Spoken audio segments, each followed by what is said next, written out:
एक घना और सुंदर जंगल था जिसमें बड़े बड़े पेड़, हरे भरे पौधे, रंग बिरंगे फूल और मीठे चश्मे बहते थे।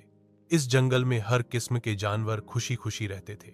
शेर, हाथी, हिरण, खरगोश, तोते और बहुत सी चिड़ियां। जंगल का बादशाह शेर था, लेकिन वह बहुत इंसाफ पसंद और मेहरबान था। सब जानवर उससे मोहब्बत करते थे।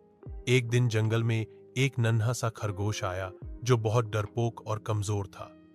दूसरे जानवर उस पर हंसते और मजाक उड़ाते। मगर बादशाह शेर ने सबको मना कर दिया कि कोई भी इस नन्हे खरगोश को तंग न करे। एक दिन शिकारी जंगल में आ गए और जाल बिछा दिए। सब जानवर डर कर छिप गए। अचानक नन्हे खरगोश ने हिम्मत की और सबको इकट्ठा किया। इस ने एक योजना बनाई। सब मिलकर जोर जोर से आवाजें निकालें और शिकारियों को डराएं। जानवरों ने मिलकर शोर मचाया, पेड़ों की शाखाएं हिलाईं और जमीन पर जोर जोर से कूदने लगे।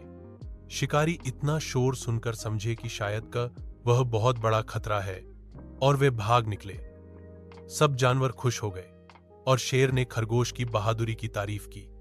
उस दिन के बाद सब जानवर इस नन्हे खरगोश की इज्जत करने लगे। सबक: कभी भी किसी को कमजोर या छोटा समझकर उसका मजाक न उड़ाओ, क्योंकि बहादुरी दिल में होती है, जिस्म में नहीं।